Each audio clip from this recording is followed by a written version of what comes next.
You know the name, you've definitely heard the music, maybe even attempted some of those dance moves, Beyonce. Right. But behind the massive tours, the headlines, what's really going on there?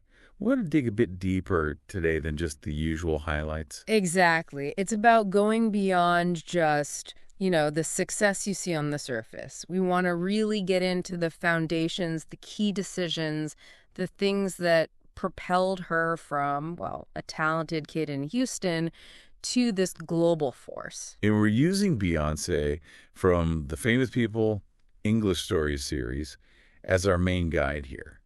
Think of it like our roadmap for figuring out those crucial moments, maybe some surprising turns, and getting some insight into how she got here. It's a complex story for sure. It really is. And we're going to try and make this exploration really engaging for you, something thorough that hopefully you'll still be thinking about later. So looking at the early material, what really jumps out is the sheer amount of groundwork. This wasn't some overnight thing. Not at all. It was built piece by piece from a very young age. Absolutely. Born Beyonce Giselle Knowles, September 4th, 1981, Houston, Texas. Seems pretty normal, right? Mom, Tina, hairdresser, owned a salon. Dad, Matthew, in sales at first, but then, well, he became pivotal. Hugely pivotal. And her sister Solange, also incredibly talented. But the thing that catches you is that description of her being very quiet and shy early on. Yeah, it's quite a contrast to the performer we know now, isn't it? Totally. What do you make of that?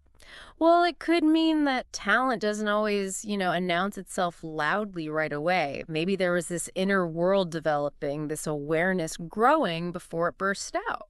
Interesting. It makes her stage persona even more fascinating later on. Like it was something she consciously built and brought forward. That clicks. And maybe a key moment was that school music teacher, age 7, apparently shocked by her voice. Oh. That sounds like a potential spark, right? Oh, definitely. Often it takes someone else, someone who knows, to hear it and say, wow, okay.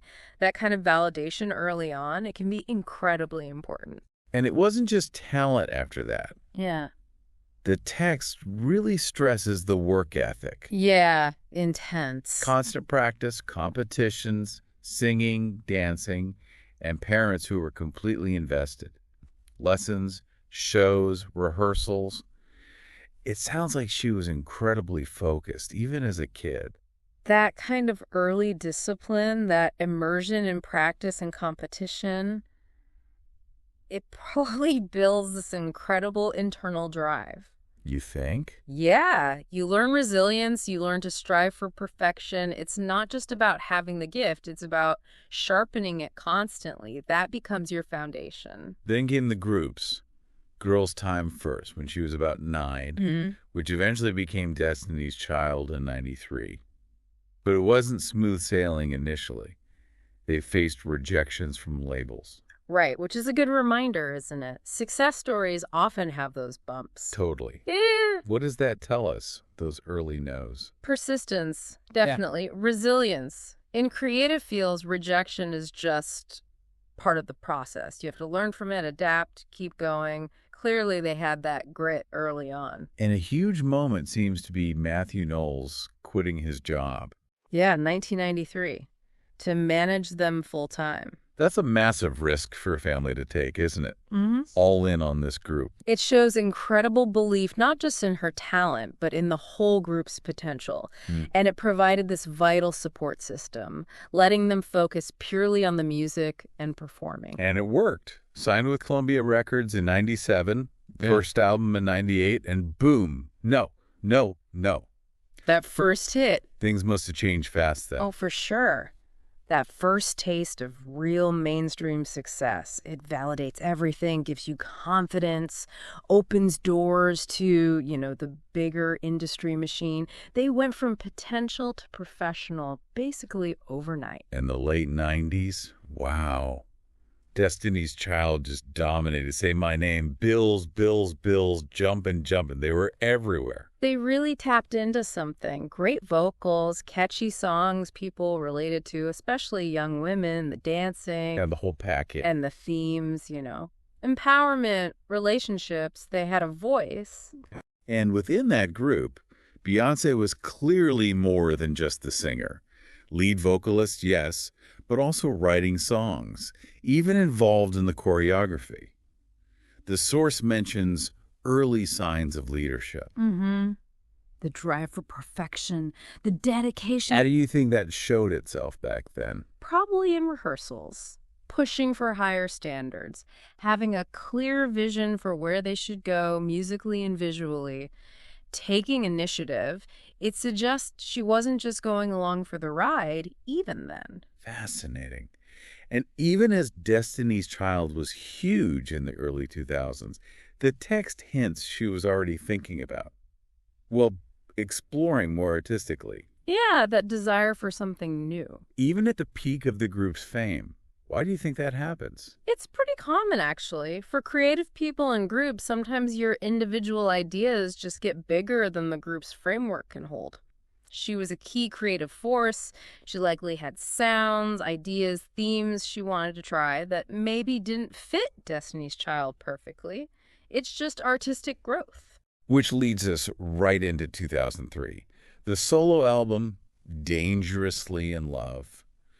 Stepping out alone after that kind of group success, that had to be risky. Oh, definitely. High stakes. Would the magic translate? Would the fans follow her specifically? There's always that question mark when someone goes solo from a massive group. The pressure must have been intense. And the answer was a resounding yes. Absolutely phenomenal response. Dangerously in Love was huge right away. Crazy in Love with Jay-Z, Baby Boy. Let's talk about Crazy in Love. That beat her whole vibe in the video. Powerful, confident. Plus, Grammys, #1. What made that song explode like it did? It was just lightning in a bottle, wasn't it? Yeah. That horn sample grabs you immediately. The production felt fresh. And her performance, it announced her as a solo artist with this really distinct, mature energy. Yeah. And the Jay-Z feature certainly didn't hurt the buzz. It just felt important. But behind that success, the text keeps coming back to the work. Always the work ethic. Long hours, writing, producing, training. It wasn't just talent showing up. How vital has that been? It's everything, really. That consistent drive, the attention to detail. That's how you not only get success, but keep it and keep pushing things forward in a tough industry. It's also interesting how she handled the fame, even then. Avoiding the wild lifestyle, staying close to family, keeping the Jay-Z relationship quiet initially. Very deliberate. Seems like a lot of self-control for someone so young and famous. Yeah, and that careful management of her image and privacy has been a hallmark, hasn't it?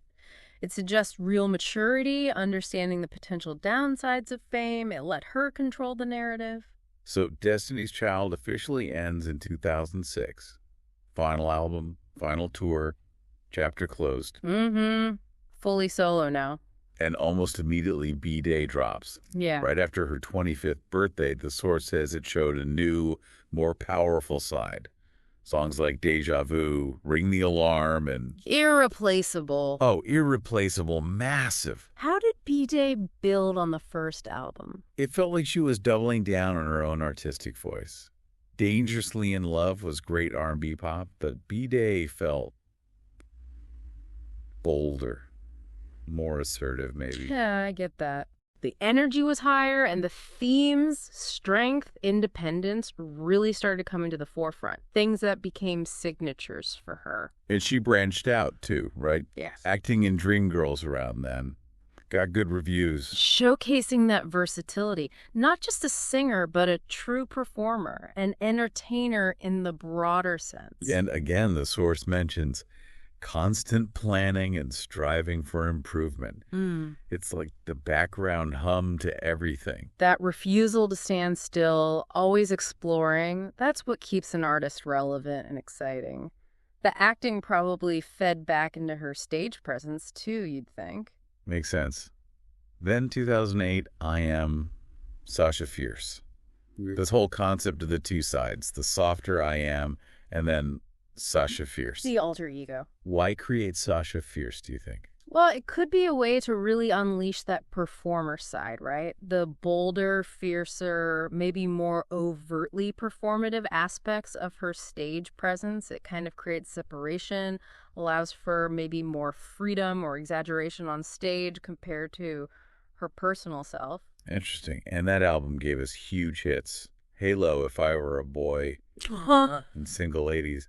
You can't talk about that era without Single Ladies. The source calls it a global phenomenon, and it really Yeah. was. That dance, the video, Yeah. the message. Why did that connect so intensely everywhere? It was just iconic, simple, but instantly recognizable choreography in that Stark video. Everyone was trying it. Uh-huh. And the lyrics, that feeling of, okay, you missed out, I'm moving on, it's universal, but delivered with such power and style. It just became a cultural moment. It really did.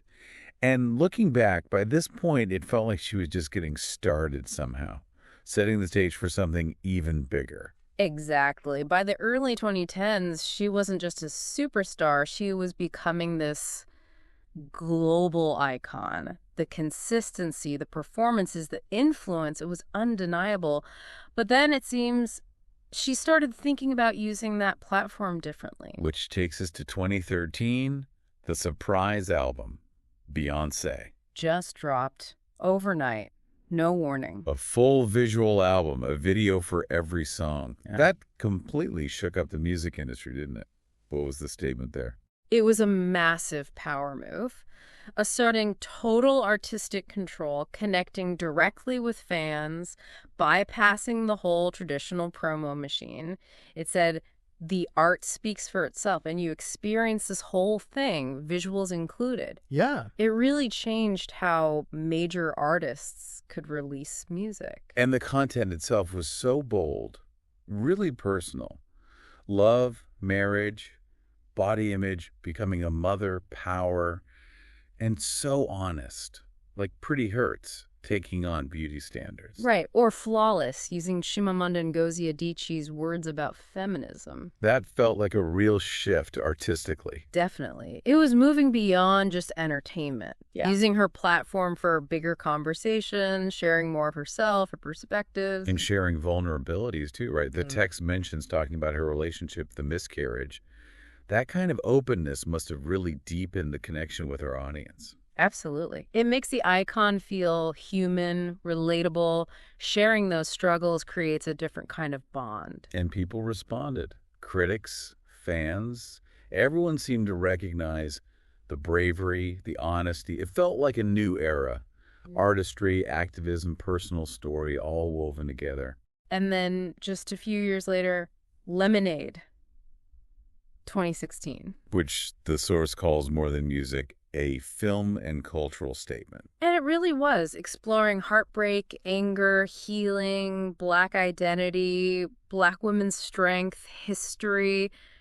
It was immense. And musically so diverse. Rock, country, soul, hip-hop, all these different collaborators. Yeah, the genre blending was incredible. It showed her range, but also maybe suggested these themes are universal, crossing musical boundaries. It was a tapestry, like you said. Held together by this powerful narrative. Betrayal, family, forgiveness, power.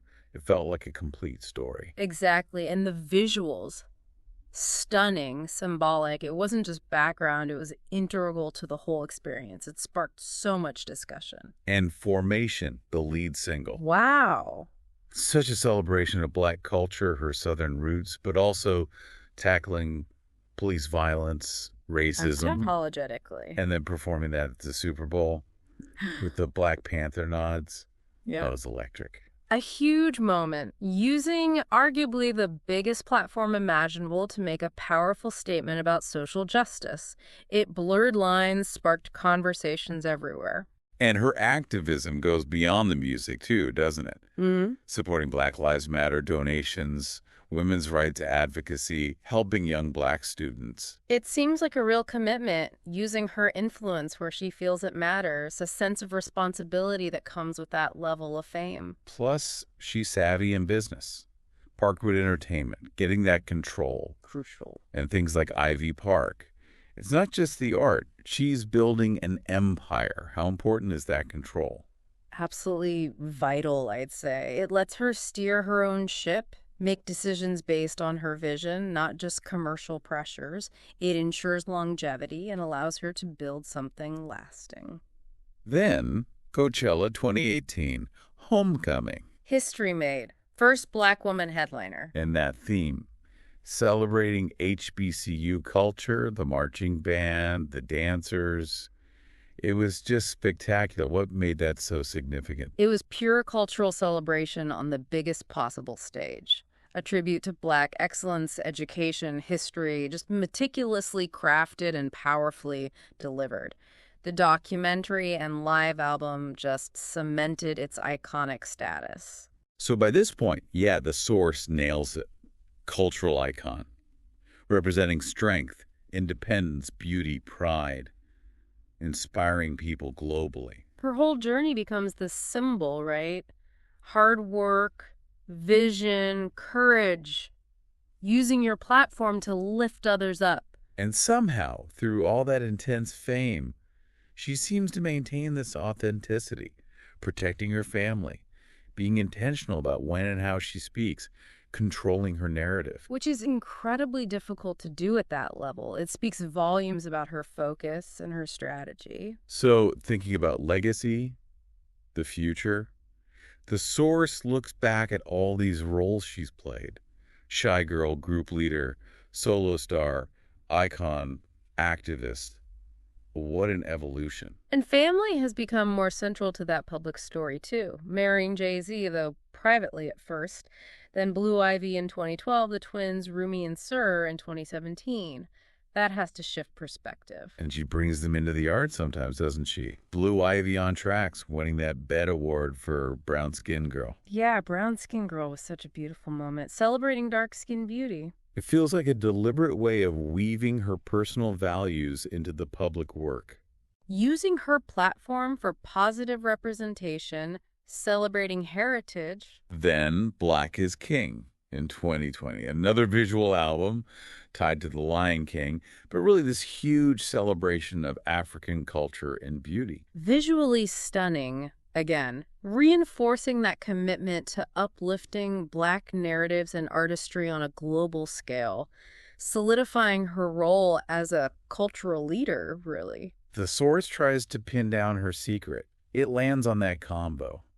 The work ethic, the vision, and the power, not just her own power, but empowering others. That sounds right. The relentless work, the forward-thinking creativity, and then using it to support others, advocate for change. It's a powerful mix. And then we get Renaissance in 2022, a shift towards dance music, joy, freedom, drawing from Black queer culture, underground scene. Yeah, it felt like a real injection of celebration, of liberation, especially after some tough global years. A focus on upliftment through music and movement. And the tour that followed. Massive, creative, really hammering home those themes of freedom, inclusivity. Bringing that whole vision to life. So looking ahead, who knows exactly what's next? Right. But there's this feeling, this expectation that she'll keep leading, keep inspiring, keep creating. In music, maybe other fields too. Given everything she's done, her constant evolution, it's hard to imagine her stopping. The potential for future impact across art, business, activism, it feels limitless almost. So yeah, her legacy, it's way beyond the awards, the sales figures. It feels more about empowerment, using art to speak truth, self-love, turning challenges into something powerful and beautiful. It really shows that greatness isn't just talent. It's talent plus that incredible hard work, that vision, and, well, heart. Her journey is just a masterclass, really, Yeah. in perseverance, in authenticity, and using your voice effectively. So wrapping up this deep dive on Beyonce, the main thing that stands out is just this constant, incredible evolution from Houston talent shows to this global cultural force. Yeah, driven by that dedication, that constant reinvention. Her impact is just undeniable on music, fashion, culture, conversations about race and feminism. She's truly more than just an entertainer. She's shaped things, a genuine phenomenon. Absolutely. Her story really shows what artistic integrity, smart strategy, and just sheer will can achieve. So maybe a final thought for you listening. Thinking about Beyonce's journey, her dedication, how she keeps evolving, what kind of impact do you see her having next? And maybe what can we take from her approach for our own goals, our own deep dives in life?